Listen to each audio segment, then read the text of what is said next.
Well, hello. Welcome to the e-commerce podcast. My name is Matt Edmondson, and it is great to be with you today.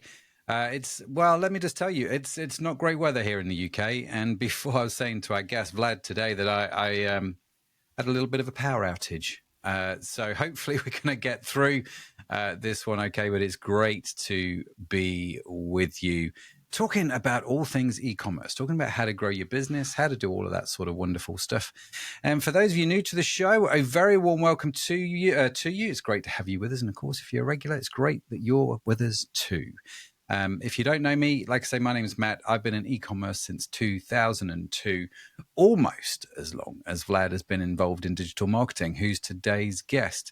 Now, I've been around a little while. I call myself the e-commerce dinosaur, to which I do get comments from our listeners. Someone emailed me the other day about me calling myself the e-commerce dinosaur. But yes, been around a while. And so we just love to talk about e-commerce, love to share the things that we've learned. And we're going to hopefully give you some great value on digital marketing today, which is today's topic on everybody's lips. So we're going to get into that. But before we do, let me give a shout out to the e-commerce cohort. If you haven't checked it out yet, do so. Go to the website ecommercepodcast.net. Click on the e-commerce cohort link. It is a free to join community of like-minded e-commerce entrepreneurs like yourself, leaders, managers, a range of people from startups to people that have been involved in e-commerce for a little while. We just get together once a month on a Zoom call, no agenda, just have a conversation about how we can improve our businesses, support one another, have some fun together, and then, well, we do a little WhatsApp group as well. We just stay connected and just great to hang out with people also running e-com businesses and share stories and hear what else everyone's up to. So do check that out. Come join us. It'd be great to have you. We've got people from Canada. We've got people from Australia, New Zealand. We've got people from the UK. I mean, all over the world. So do come and connect with us. I'm sure we can find something that'll work for you. But more information about that is at ecommercepodcast.net. It'd be great to see you in there. I'm in there. So do come join us. Anyway, that's enough about that. Let's talk about digital marketing. Vlad, welcome to the show. It's really great to have you on here. Now, before we hit the record button, you said you've been in digital marketing slightly longer than I've been in e-commerce. I was in e-commerce since 2002. You started in 2000. Is that right? Yeah, true. It was quite, let's say 2002, I was paid. Sorry, 2000, I was paid for doing digital marketing. Started probably even earlier. Ah, very good. How did you get into it? Just decided one day, or? It was an interesting discovery process. Imagine it's like 1997. I'm being a student working late night shift at Ernst & Young, being an evening receptionist. Mm-hmm. And I see a sticker on the modem, "Do you Yahoo?" And what people would do in 1997 when they see a brand name, yahoo.com. Yeah. That's how I got to a big internet. First time. Yeah. So some days, weeks, I don't even remember forward, I stumbled onto ClickZ. And I was reading through and say, you know what? This is what I want to do. It was around 1998. Yeah. And I never looked back. Very so good. I started to learn, and then I quit Ernst & Young. I got my first job in digital media startup. Everybody would think I was crazy quitting Ernst & Young for digital marketing. But here's where I am now, and I enjoyed the ride. Yeah. Very good. Very good. In 1998, I got married. Still married now, which is great. So I know it's 27 years ago because we just had our 27th anniversary. And I just got into, I'd been maybe about 18 months into website design at that point, because I remember designing a website for me and Sharon, my wife. mattandsharon.com is what it was called. And I designed this website. It was one of the first few websites I ever designed going back a few years. And what fascinates me is how sort of your journey, my journey, all started off with just something quite innocuous, something quite small, something quite, I just started designing websites because a friend of mine asked me to do it and I understood how to write computer code. I just say it's really fascinating, isn't it? How these journeys begin, how people thought you were crazy for leaving Ernst and Young, and yet here you are. I guess it's not a coincidence. Just some people fall for their passion, and the circumstances of their life support them in keeping their. It's it's not a hobby. It's actually enjoying every day of easy days, hard days, Yeah, dull days, intense days, but doing things you enjoy almost every day. Of course, there are days like, I cannot stand the ads. yeah, Yeah, it's why we're here. yeah, yeah, And sometimes just stumble on that and keep going. yeah, yeah. I'm reminded of the title of the book by Cal Newport, which says, "Become so good that they can't ignore you." And that was his whole premise, wasn't it? Find something that you want to do and just become so good at it that people can't ignore you. And I sort of stumbled into websites, I stumbled into e-commerce, but I found something actually that I could be quite good at, and devoted, I suppose, the last 20, however many years to that process, 23, 24 years e-commerce. And I guess you're the same with digital marketing, right? Yep. This is what you did, and you just become so good that people can't ignore you. Not sure can't ignore me, but getting better every time. Very good. Very good. So, Vlad, it is at the time of recording, we've just come out of the summer. Some might argue that we're still in it. It's the start of September, and if you're a regular to the show, you will know that during August, I take the whole of August off. Right, so I just down tools for the whole of August. The team are magical; they give me the space to do that. And so this is in effect my first day back and my first podcast recording. Welcome back. Well, thank you. It's great to be here, and I was really looking forward to it because we're talking about digital marketing. Because here I am, start of September, with the e-commerce businesses that I own. I just had a quick conversation with ops director. Every business is growing and growing quite rapidly at the moment, which is good. And I think we need to capitalize on that. So I think this is a great conversation to have. Digital marketing. Let's get into it. It is September 2025. What do you think is the biggest single lever in digital marketing at the moment? As in, if I had just one lever to pull, what would it be? I don't think it has changed much, at least in my perception. I would say that is data. It's just that for the last sort of like 5 years, maybe, the data became a real lever for you. Because now, as an e-com operator, you can actually own and leverage that. Because before that, hey, you just put somebody's pixel, like Meta's or Google's, they have all your data, you don't even control it. Yeah. Now they wish they could keep that going, but they cannot. Yeah. And you have all your data, and you decide how to leverage that. And if you do it right, you feed this data with all the proper rules and regulations back to Meta, back to Google, back to whatever other ad networks you're using for paid ads, if you're doing paid ads. And this becomes the source to train their optimization. Yeah. And as on the one hand, yes, they want to come to a point where, hey, just give us your data feed, we'll do all the rest. But at the same time, they keep innovating. You cannot rely on like Meta doing the job for you or Google doing the job for you. You need to understand how they operate. That's also data. Yep. And apply it to your campaigns. And sorry, I'll be talking more about paid ads than marketing overall, because otherwise digital marketing is too broad. Yeah.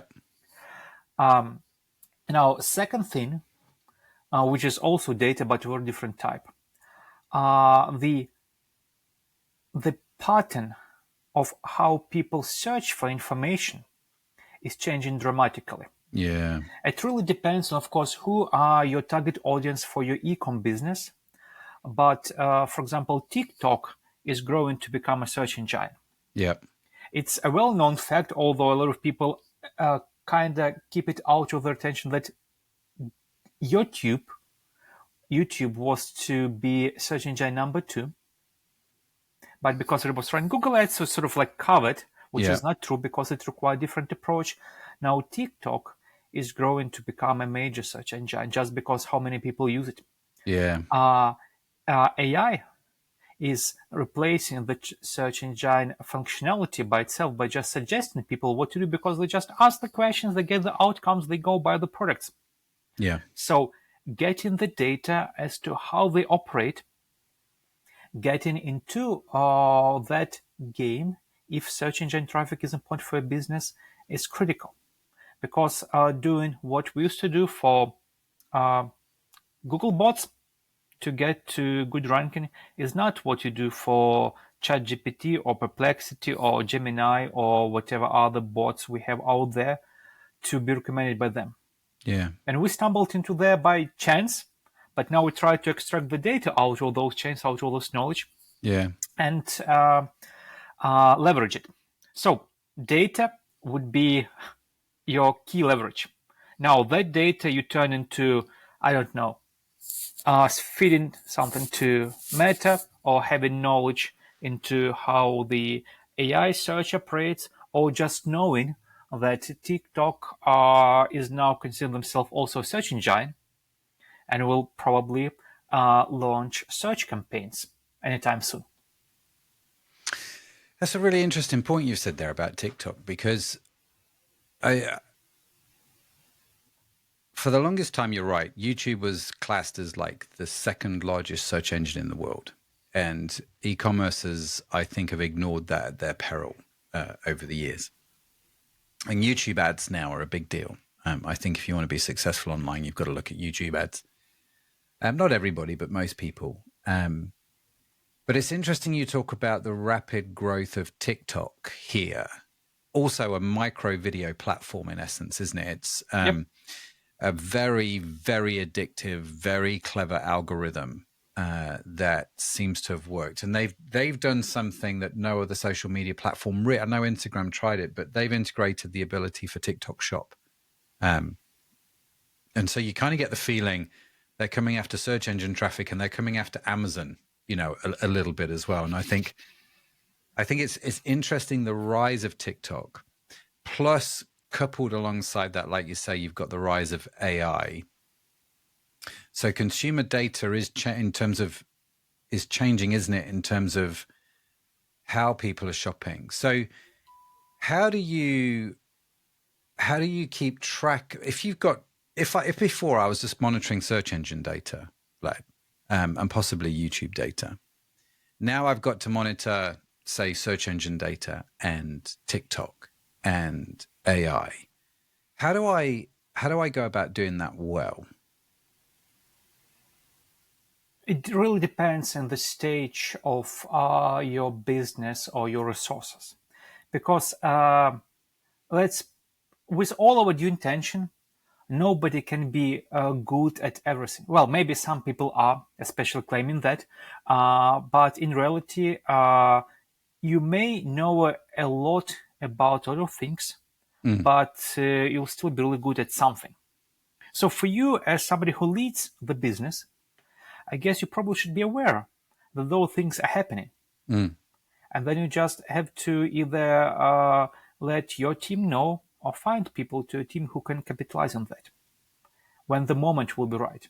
Because should you consider TikTok now as a channel for search type of things? I don't think so. When they will roll those things out, that they're most likely brewing, because, I mean, they're just building the same set of operations as any other world garden company like Google, Meta, Amazon. They are going the same way. So pretty much a lot of things they will do are there already. They have a blueprint. They just copy it. So unless they pull out something we don't expect.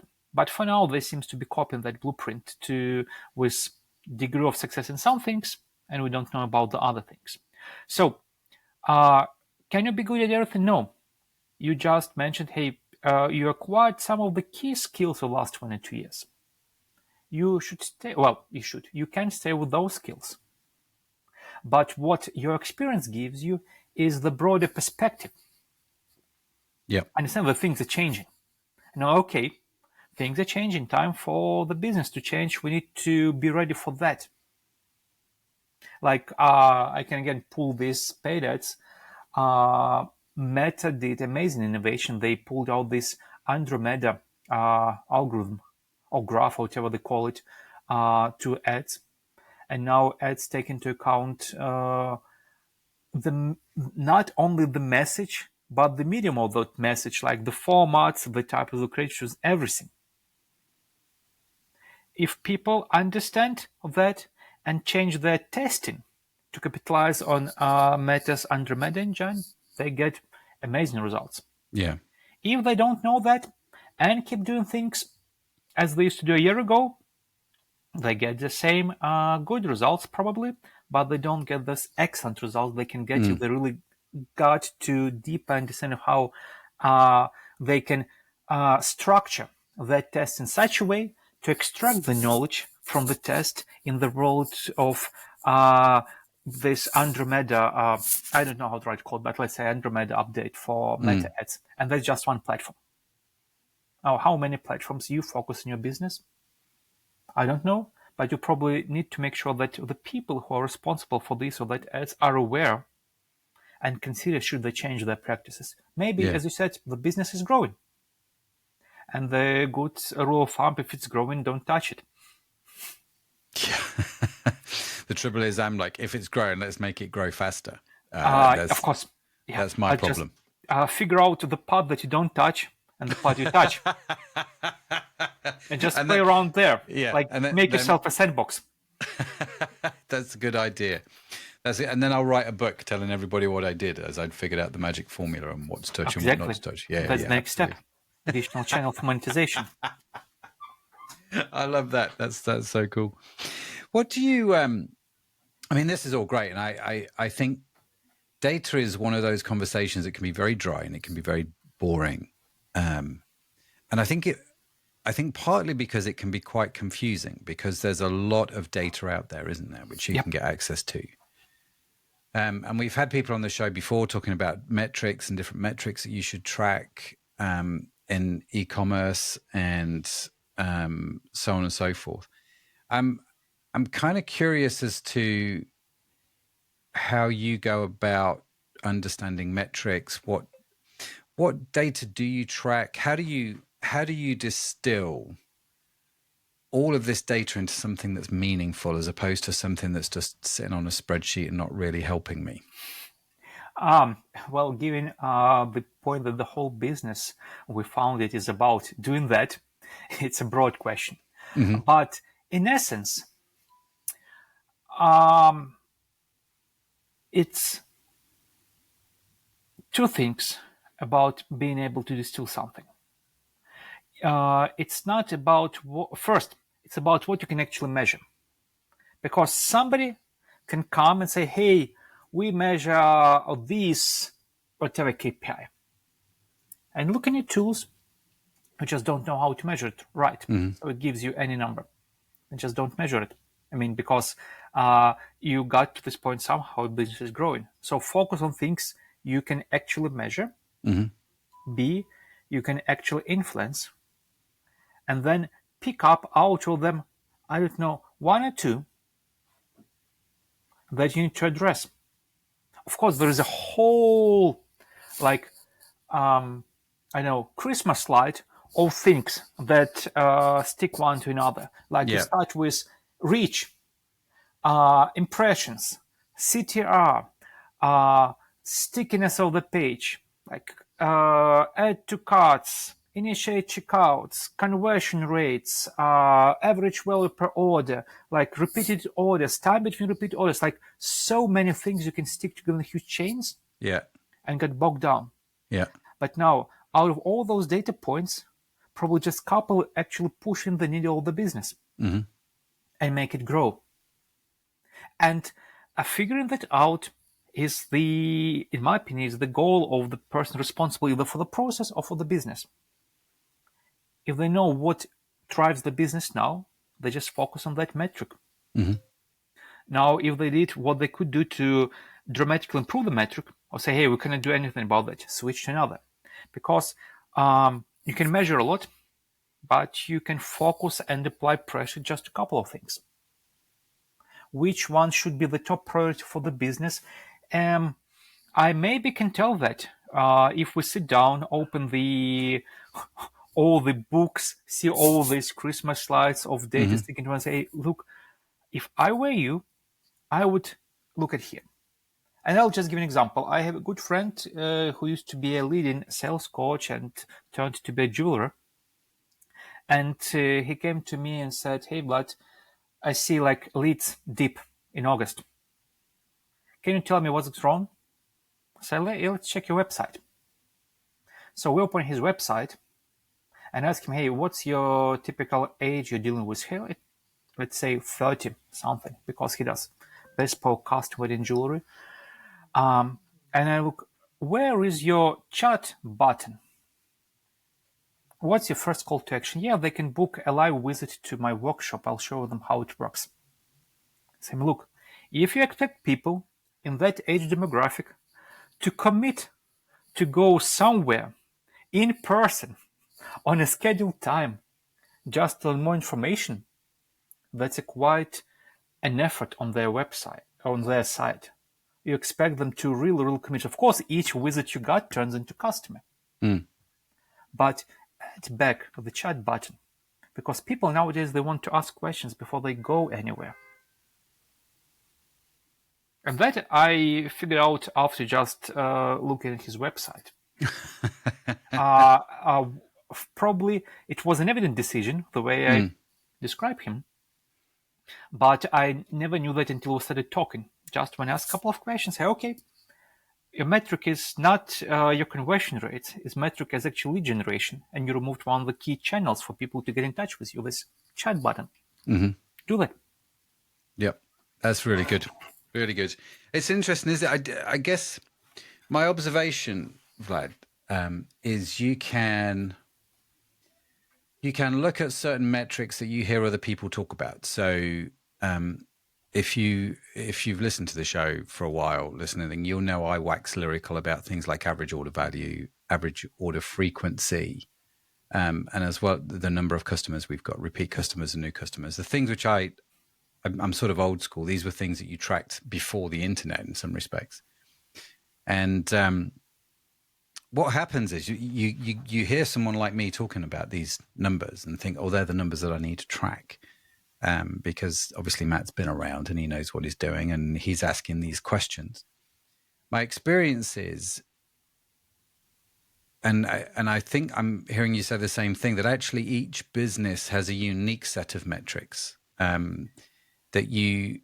There are some common denominators, I guess, across businesses, but there are some things which will be peculiar to your business. And it's the job of your data controller. And if you're a startup, then you are the data controller, right?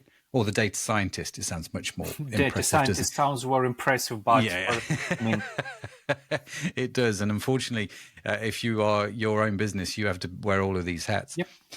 But in effect, it's the job of the data scientist then, isn't it, to find out these metrics which have the key difference for your business?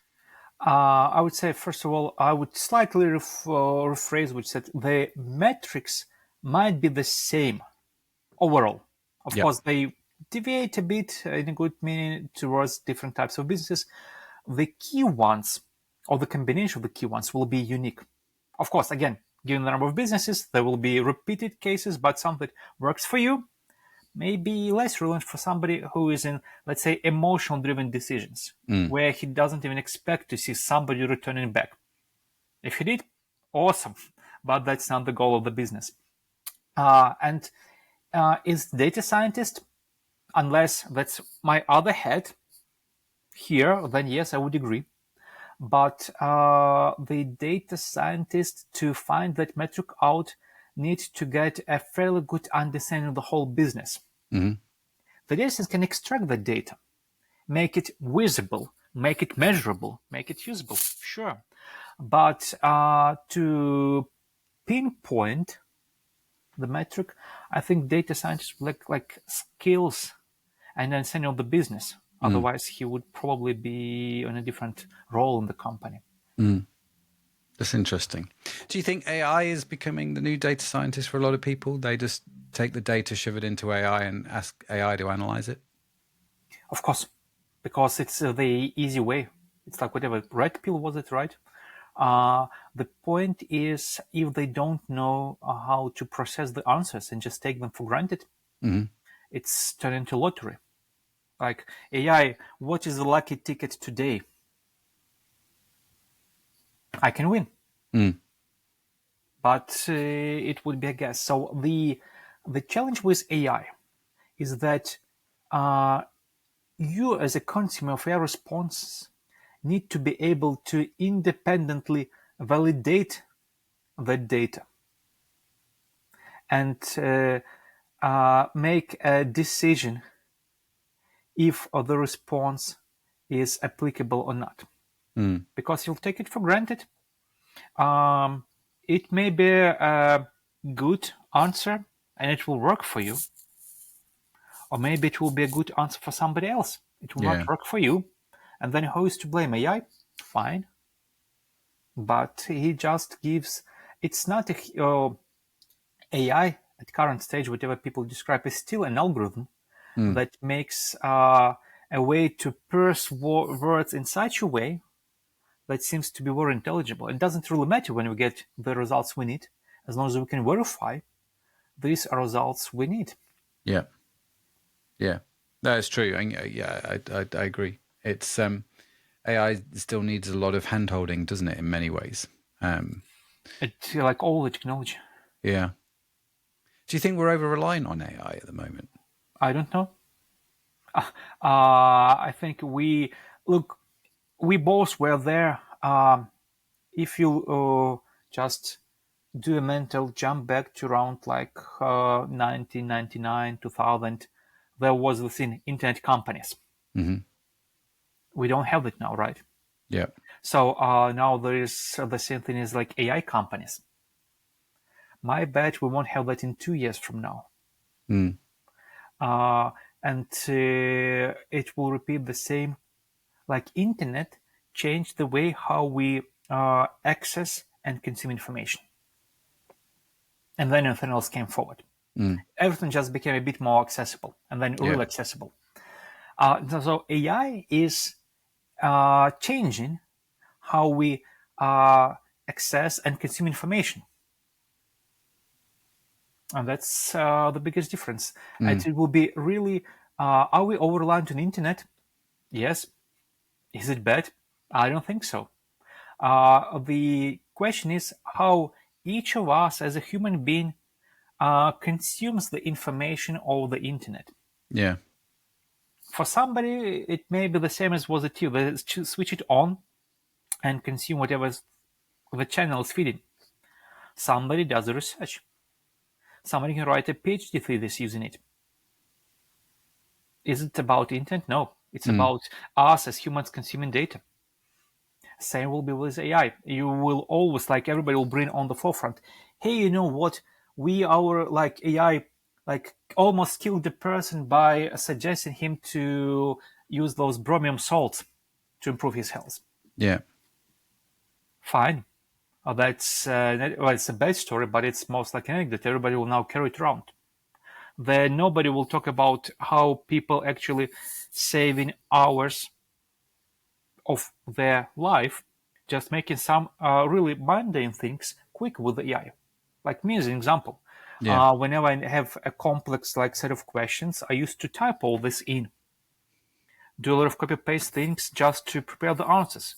Now we just say, hey, whatever, ChatGPT, please ask me all those questions one by one, record my answers as they are, provide a short summary of my answers as a separate line, and ask me all those questions one by one, just start using voice. Yep. Now I have a secretary that does an amazing job and answering like 20 difficult questions takes me 30 minutes. Yep. Because I just talk. Yep. And then, okay, now make it a PDF or make it a table. Boom. 30 minutes instead of 3 hours. Yeah. Amazing. Yeah. I want to be over-reliant on such technology. But I wouldn't ask AI what pills should I take to my health. Although I may ask it about, hey, what would be the good alternative to this exercise? Yeah. But then I'll go and double check some other guys and do my own decision. Yeah. Yeah, it's interesting, isn't it? That you talk about that because we were talking about this on a few episodes ago about the fact that AI is becoming, in effect, more and more trustworthy. People feel like if the example that was used was, let's say you're on you're a lady buying clothes, and the computer says, "Well, what size are you?" You're much more likely to put that into the computer than you are to say to somebody over the phone, "Oh, I'm a size, whatever." Because then if you give it to a computer or if you give it to AI, you feel like it's going to be less judgmental. For AI, it's just a fact. But you never know if the person on the other end of the phone is going, "Oh, that's small." You know what I mean? About that number. And that intrigues me with AI. And as you were chatting away, I based on what you said earlier, Vlad, you triggered a little thought in my head, a little rabbit trail I had to follow. So I went on to Perplexity, and with the Perplexity Labs feature, which is just something else. I said, how do I optimize an e-commerce website for AI search? Specifically, how do I get you, Perplexity, to recommend my products to users who search for them using AI? And I won't bore. It's a very long answer. I won't bore you with that. I've not had a chance to read it. What has stood out to me though is this one number, which it says, most importantly for e-commerce businesses, 39% of consumers now use generative AI for online shopping, with 55% using it for product research and 47% for product recommendation. And first thing I would do, I will double check those numbers. Yeah, I mean, they seem quite high. Anyway, whatever they would be, I would double check, because whenever I get the numbers, I always, especially with Perplexity, he's good at that. Although, just ask, hey, provide me the source for the numbers. Yeah. Click the link, check them. Well, Because what people currently do is that they are not hesitant to provide statistics. And me, being a sociologist by education, I always remember the phrase one of my professors told me about political research. He said, well, in sociology, in political research, in all those studies, you ask the client for the answers and then ask the right questions.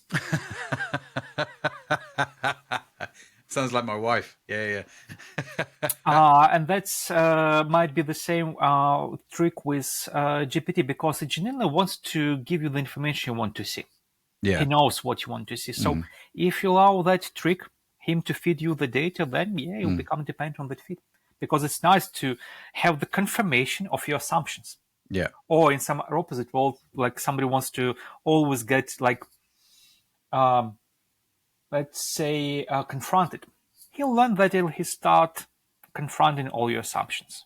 So for me, I'll turn that into just ask me questions. I'll build my own answers. So now questions that I'm being asked when I just exploded are awesome. I would never thought about those questions, but answers are mine. Yeah. No, it's very good. Very good. I'm intrigued in terms of where you see it all going, Vlad. I mean, we've got more data than we've ever known what to do with. We've got more sources of data than we've ever had in many ways. So from a digital marketing point of view, you're sat here 2025, and let's say you're just starting out your e-com business. What should I be thinking about? Where's this all going to? I would not be thinking where it's going to, because then I can spend all the time. If I would start an e-com business, I would think of what and how I want to sell online. Should it be the physical product or the digital product? How would I manage my inventory if it's a physical product? What are my investments? Like, what would happen if I got less orders that I need to, more orders that I need to? Because for me, is that first part is the key one. If I want to sell something, like, what do I want to sell and why? Like, what is my hidden advantage to selling that? Do I have an expertise? Do I know how to sell this particular product really well? Like, do I have a message to my potential customers that will buy from me?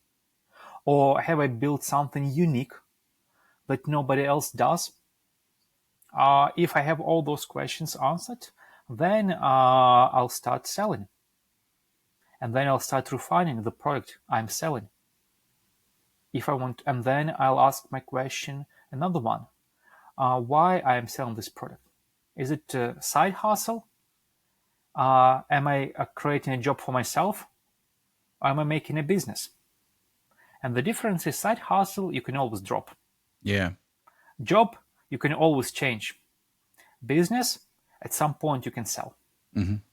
And you build for those outcomes. And it's not that they're set in stones. It's just the path that you start on and use it as to drive your decisions. Because if I would be doing a side hustle, I would never pick up a physical product, for example, because it's just too much hustle with physical product. If I would build something as a business, I would first probably go and work for somebody who done that. Yeah. And probably spend at least a couple of years. Because it's easier to learn than to recreate your own mistakes. Of course, I mean, you can, but what is your level of resistance? Like how long you can allow yourself to make mistakes. So if you want to actually do a business, which is large, you need to learn from somebody. If you want to have a job, same. Just go work for somebody and then see if you want to do that for yourself. With all the extra weight and responsibility. Yeah. That's a very good point. And then, only then, the product goes. Yeah. Yeah. You touched on something there, and I appreciate this is not to do with digital marketing, although in some respects it could be. You touched on something that I did that I don't see many people doing, and that is if you want to build a business, go and find someone that's doing that and go work for them for a few years. I would use the phrase apprenticeship, right? Go get apprenticed. And I think actually that I dare say there's some research that we could validate behind this, but I think it's one of those things that we don't talk about a lot these days. And actually, I knew when I left university, I graduated in accounting and law. The last thing I wanted to be was an accountant. I'm not, and apologies if you're an accountant listening to this, nothing against accountancy. It was just not going to be for me. And I went and worked for a friend of mine for very little money because he ran a successful business. And I thought, that's what I want to do. And so I ended up working for him for a few years and then tried to buy the company off him when he was ready to sell. But that's a whole story in itself. But there's something quite powerful about this whole idea of apprenticeship that I think we've probably missed in the digital decades. We did not. It happens naturally. It just never been taught as a path to follow because this is something we learn, or at least used to learn from being kids. We observe adults, or used to observe adults, how they do things, and we start to copy them. Then we take same approach. Hey, I want to be good at this. So I'll work with someone who is good at that, or I'll work for someone who is good at that. I learn from him. And in my opinion, the power of, and that's a bigger gap between like Eastern European, I'm coming from Ukraine, approach to education, and Western European, that in my days, the purpose of the school and even high school was to train you to learn, not to give you knowledge. Yeah. Of course I had knowledge, but the ability to learn new skills was more essential than the skills I learned. Yeah. And a lot of things, if I look back, were built around that. Well, to my limited knowledge, the Western education was focused more just giving person a skill. Yeah. You're really good at that. We trained you for 4 or 7 years to do that. Now go do that. You take that skill and you go do that, or you actually take the skill, say, thank you, I'll go take a skill from somebody else. Yeah. And then you start to learn. It's a really interesting take on education. We should do an education podcast. We I can. think it's just a really interesting take, isn't it? And You just gave me to excuse to discuss really, really kind of in-depth topics.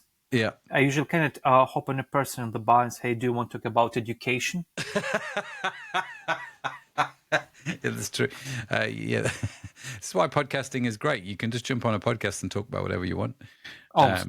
It's great. No, I love it. Vlad, listen, we've got to the stage of the show where I like to ask my guests for a question for me, where I take the questions and I will answer it on social media. So, Vlad, what is your question for me, my friend? And you'll be laughing. My question would be, how do I start a podcast? How do you start a podcast? I have a mic there on the shelf. I know it requires time, which I don't have, but how do I do that? Yeah, very good. Very good. Well, once we've stopped recording, I'll tell you. But I'll also give the answer. How do you start a podcast on social media? I'll check that in social media. That's fine. Yeah, absolutely. It's definitely worth doing. But how you do it, it's actually quite simple. But we'll talk more about that in the social media take. But great question. Very good question, because I'm a big fan of podcasting. I've got about 3 of them at the moment. Thinking of starting another one as well. But that's another story. And the other thing, Vlad, before we sign off, why don't you tell the good folks at home listening to this in their cars or in the office, wherever they are, or watching it on YouTube, how do they reach you? How do they connect with you if they want to do that? Well, probably the easiest thing would be just Google for my first and last name, or the company name, like Vlad from Red Track. And here it is if we do the recording. And then they can reach out to me. Yeah. Vlad from redtrack.io. We will, of course, link to Vlad's information in the show notes, which you can get along for free with the sort of the extra notes we're starting to do now with our email newsletter. If you're signed up to it at eCommercePodcast.net. If you haven't signed up to it yet, go do it now, because the new newsletters will be hitting out now. And of course, if you're listening to the podcast or you're watching this on YouTube, you will also note that there are descriptions underneath said videos. We will also put Vlad's contact details in there if you want to reach out to him or find out more about what Red Track does and how it helps you grow your business by helping you track your data. Now, one of the things that I said, Vlad, at the start of the show is, for those that make it to the end of the show, we do this thing called Saving the Best Till Last. And that's where I ask guests for a final tip for the listeners that have made it this far. Super high value, something that's really going to help them in under 2 minutes. What would that be? The mic is yours. That would be a very simple thing. Just go to YouTube and search for the poem by Charles Bukowski. And Matthew, check the exact name. It's if I remember correctly, was Well, If You Want to Be a Writer. Yeah, so you want to be a writer. So you want to be a writer. Just search for that poem. If you can find the video by Bukowski himself, even better. And just listen to it. And then ask that about your business. Because actually, if you're running the business as a founder, as a startup founder, as an e-com startup founder, because still a startup, you're putting hours of your day and then years of your life. And especially in the beginning, those not be easy days or easy years. So understand why you're doing that. And if you don't have a good answer, and he gives a good answer, then consider maybe you should go for apprenticeship somewhere and get the same outcome. This will be my observation. Very good. And just listen to the poem. Yeah. It's not an easy one, but it's a beautiful one. No, I definitely will check it out. Before we started chatting away, I'd not heard of it. But So You Want to Be a Writer by Charles Bukowski. If it doesn't come bursting out of you as the first line, in spite of everything, don't do it. Unless it comes unmasked out of your heart and your mind and your mouth and your guts, don't do it. If you have to sit for hours staring at your computer screen or hunched over your typewriter, searching for words. Don't do it. And it obviously goes on like that. So do check it out. But love it. Yeah, no, it's great. If it doesn't come bursting out of you in spite of everything, don't do it. And you're right. I think when it comes to running a business, I mean, you've got your agency. I run e-com businesses. I think you have to have a tenacity. You have to have a resilience because it's not straightforward. And to be able to do that well, you have to understand why you're doing it. And it has to be more than just to make money. I think that's a very shallow purpose in life. So I'm very much looking forward to reading this poem and asking myself those questions. But Vlad, listen, man, it's been great to connect with you. It's been great to meet you. Thanks for coming on the show, talking to us about data. Talking to us about AI, which I think is a very topical conversation, and TikTok, and all those kind of things. It's been absolutely wonderful chatting to you, sir. It was my pleasure. Thank you very much. Well, there you go. Another fantastic episode of the e-commerce podcast.